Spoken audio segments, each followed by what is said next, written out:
Então, Arthur, os teus projetos têm um bocado de suspense, né? Como Faça Você Mesmo. Me conta um pouquinho sobre esse projeto. O Faça Você Mesmo, na verdade, é uma ideia de uma trilogia de filmes que, a priori, tem um tema do suicídio comum. Então, acaba sempre levando um pouco... Só que o meu específico é levando um pouco para esse lado não é nem suspense, mas tem suspense, mas é mais uma coisa de estética do sangue, assim, sabe? É um filme que tem muito sangue. Mas não é um suspense na acepção plena do gênero, assim. Tipo. Aí eu Faço Você Mesmo, daí surgiu eu, Bruno de Salles e Alex Camilo, que era cada um fazer um curta de 10 minutos de duração, no máximo, que tinha um gênero de suspense, e aí lançar em conjunto. Lançar uma trilogia aqui na Paraíba, né, e tal.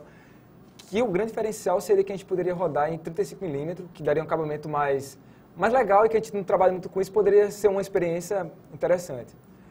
Na verdade, surgiu de quase que uma coincidência, porque eu já tinha um roteiro de um suicida, Alex também já tinha, e Bruno, por coincidência, também teve, a gente juntou e resolveu fazer.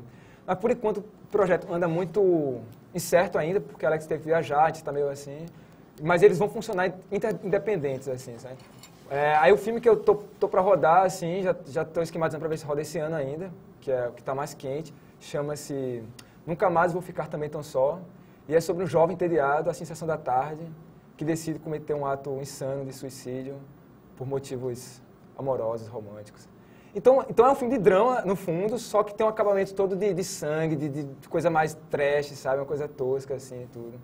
Aí tem mexe um pouco com essa coisa do suspense, assim, tudo. Mas não é bem um suspense ainda, não. Assim, tem outro que chama O Plano do Cachorro, que é com Eli, que também é repercussão do Fazedor, que foi um prêmio que a gente ganhou, que a gente quer fazer, que aí tem muito mais a ver com suspense, que é sobre dois personagens que se encontram no centro da cidade, perto da lagoa ali, no asfalto, de madrugada, sendo que um está aparentemente morto no chão e o outro está bêbado. Nossa. E desse encontro, e um cachorro vira-lata no meio da rua, surge uma situação aí de agressividade humana. Em meio a tanto suspense, o que é que você tem como referência nesse gênero? O gênero suspense, eu acho que ele é muito, muito amplo, se a gente for falar, porque tem suspense, tem terror, tem cinema extremo que me interessa muito, assim. Atualmente, o que eu vejo que mais me instiga, enquanto cinema de vitalidade, assim, Takashi Miike, com filmes mais extremos, tipo It the Killer, com filmes tipo Ver ou Morrer, 1 ou 2, que ele é insano, assim, é sangue, litro de sangue, muito mais do que Tarantino, assim, sabe? Ele é um cara muito conceituado hoje, é um dos caras que mais está fazendo um cinema reconhecido, assim, vibrante, cinema extremo, assim. O próprio filme de terror mais americano me interessa muito, tantos clássicos, Fred Krueger, saca? Como a gente está falando, Brinquedo Assassino e tal, Boneco Assassino. Filmes mais trash, tipo A Coisa, me interessam muito, eu gosto muito do filme da Coisa, que é do Iogurte Assassino, tá ligado? Viagem Maldita, os filmes de Wes Craven me interessam, quase todos, assim, sabe? Quadrilha dos Sádicos, Aniversário Macabro.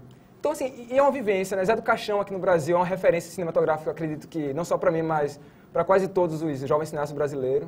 Então, acho que o gênero suspense e terror possibilita muita experimentação e possibilita você brincar um pouco mais, assim, de fazer cinema no sentido mais lúdico da coisa, sabe? Brincar com sangue, brincar com medo das pessoas.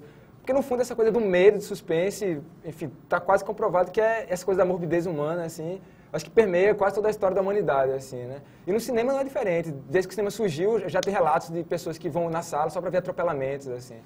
Então, acho que é um pouco brincar com essa coisa do espectador, assim, porque acho que suspense e terror é um gênero muito instigante, enquanto posição do espectador, que tem aquela coisa clássica da mocinha que vai ver um filme de terror e na cena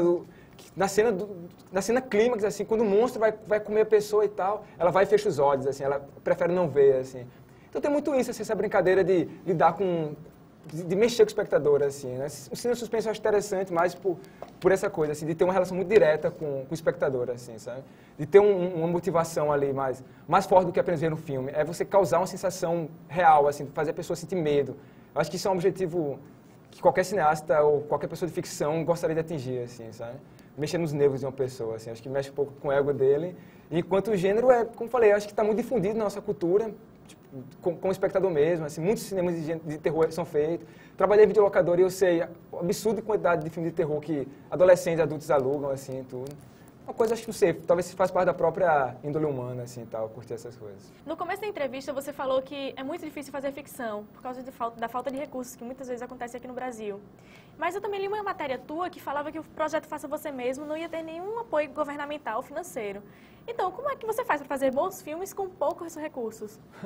Por isso que a gente não faz filme, só tem ideias. Tipo, o Faça Você Mesmo, a gente... São vários projetos que você tem. Pois é, o Faça Você Mesmo, pela nossa ideia, assim, já está pronto na cabeça. Já era para ter rodado em março, já era para ter ficado pronto em maio. E até hoje não fica, justamente por conta da falta de grana e de um apoio maior, assim, sabe, de uma base. Porque ficção exige equipe, no mínimo, assim, sabe? E ainda, porque a gente foi um pouco mais ousado, inclusive muita gente comentou, assim, eu até concordo que a gente foi um pouco antiquado nesse sentido, de querer fazer em 35mm, que é um processo que vai ter que revelar no Rio de Janeiro, um processo laboratorial muito caro e muito intenso. E quando a gente optou por fazer isso, a gente criou uma dificuldade enorme pra gente. E a gente está percebendo isso nesse decorrer, assim. Se a gente fosse fazer em vídeo, como fizemos o Boi da Cara Preta, já teria sido feito filme, eu acho que provavelmente. Mas a gente queria fazer em 35, eu pessoalmente, por um motivo de querer ter essa experiência, de que achar que o projeto funcionaria em 35 também. Então isso está se tornando uma coisa um pouco meio problemática do ponto de vista financeiro. Mas enfim, estamos inscritos aí nos editais, estamos tentando correr com isso. E independente disso, assim, acho que dá para fazer outras coisas em paralelo, assim, sabe?